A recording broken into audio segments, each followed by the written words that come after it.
하도 제주도에서 못 살겠다. 육지로 나와서 안 들어가고 하니까 아예 1629년 출육 금지령을 내린 겁니다. 제주도 사람은 아예 육지로 나오지 못하게 했습니다.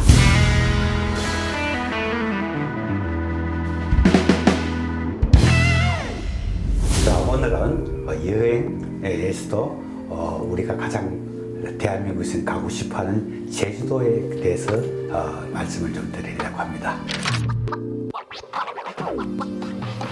자, 제주도는 우리 볼 때 굉장히 낭만적이죠.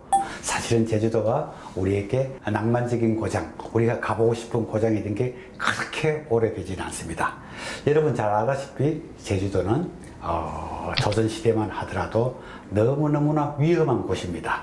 그 벌써 배를 타고 가다가 보면은 그냥 풍랑도 만나고 표류하고 참 춥기도 하고 참 수많은 사고가 있던 곳입니다.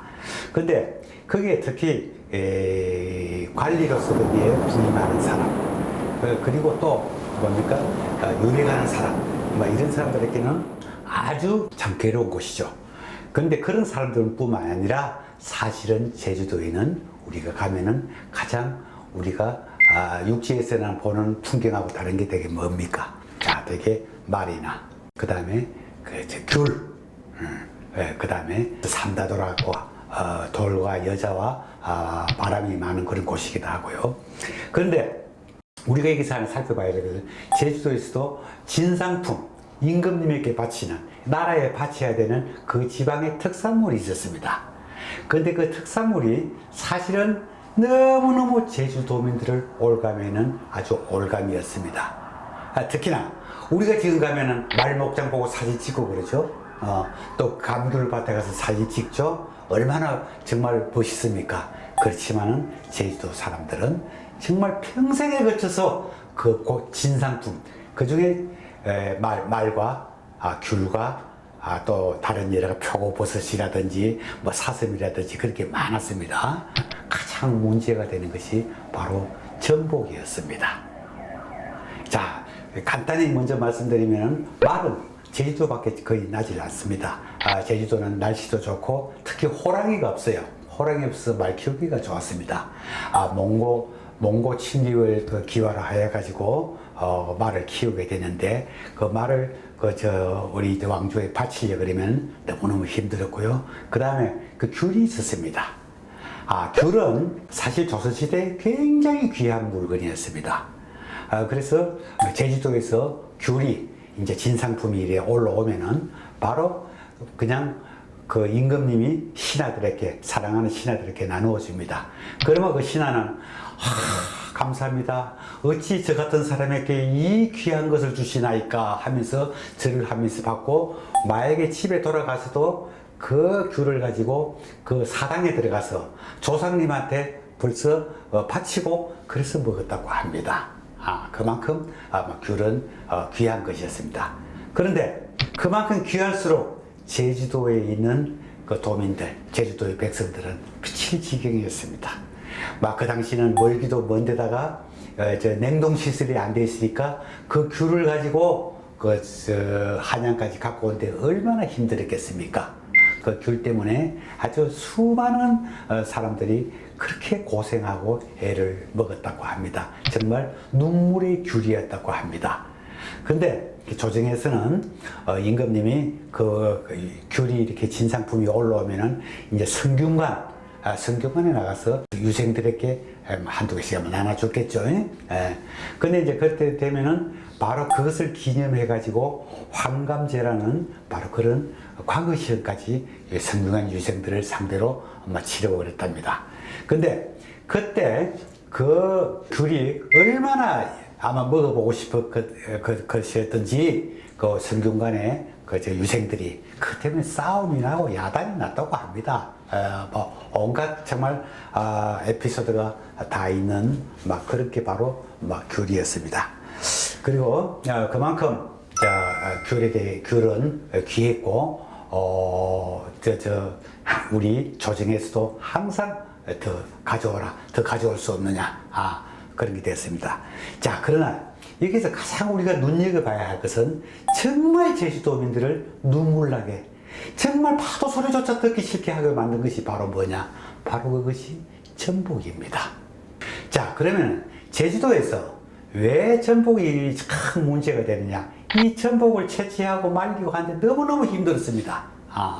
그때는 특히나 남자들이 주로 이제 위험한 일이기 때문에 남자들이 주로 했는데 전복을 따는 남자 노동자들을 남자 백성들을 포자기로 했는데 이것이 얼마나 힘들고 그렇든지 그렇게나 많은 남자들이 죽고 또 나중에는 그걸 견디지 못해가지고 도망 나갔다고 합니다.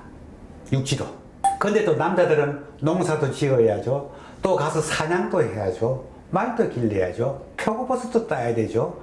그냥 하다 보니까 도무지 전복에 할 수가 없었다고 합니다. 전복 따는데. 그래서 사실은 여자들이 아무래도 저체온증이 이런 데 강하니까 여자들이 그 전복에 일을 많이 했습니다. 근데 그때 남자들이 하도 많이 죽고 도망 나가서 어디냐면은 우리 남해안가 해변가를 떠돌았다고 합니다. 거기서 사실은 남자들이 굉장히 줄어들었습니다. 오죽했으면은 어떤 그때 관리료 같은 기근이라는 사람은 그 전복 따고 전복을 만들어서 서울에 신상품을 올리기까지 얼마나 힘이 들고 그 고생하는 곳은 나는 평생 전복을 먹지 않겠다, 못 먹겠다. 그래서 전복을 안 먹는 그런 사람도 생겨났다고 할 그 정도입니다. 1600년대 그러니까 인조 때 일의 기록을 보면은 그때 남자들이 하도 많이 죽고 도망을 나가서 1600년대 제주의 총 인구가 22,990명이었다고 해요. 그중 남자가 9,500명, 여자가 13,500명이었다고 합니다. 그만큼 여자가 많았습니다. 근데 그때만 해도 그러니까 돌과 바람과 여자가 많았죠. 제주도가 삼다도가 되는 데는 전복의 영향이 컸다고 합니다. 그런데 요새 같은데 어떻겠어요? 요새 여러분 제주도는 어떻겠습니까? 2020년도, 그러니까 작년 2020년도 제주도 인구 통계를 보면 남자가 33만 8천이고요. 여자가 33만 6천입니다. 오히려 남자가 한 2천 명 정도 많습니다. 사실 어떻게 보면 제주도는 삼다도가 아니죠. 이제 이다도입니다. 어떻게 보면은 그렇게 돼서 제주도에 삼다도라는 그런 별명이 붙은 것은 바로 우리가 맛있게 먹는 전복, 그 전복의 영향이 굉장히 컸다고 합니다.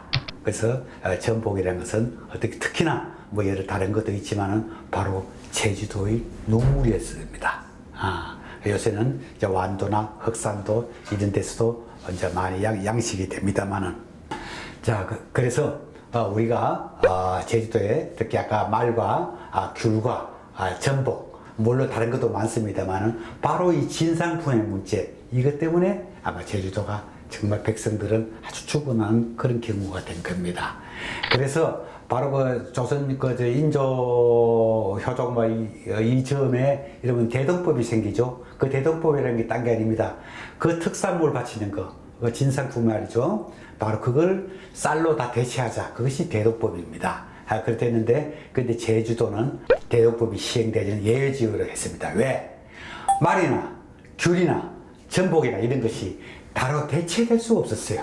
다른 걸로 대체할 수가 없었던 것이에요. 제주도가 아니면 날 수가 없었던 것입니다. 그래서 대동법도 시행되지 않고 그러다 보니까 백성들은 더 죽어나게 되는 겁니다. 그래서 결국은 하도 제주도에서 못 살겠다. 특히 남자들도 많이 그렇고 도망을 많이 나오고 육지로 나와서 안 들어가고 하니까 아예 1629년 그러니까 인조 때에는 아예 출육 금지령을 내린 겁니다.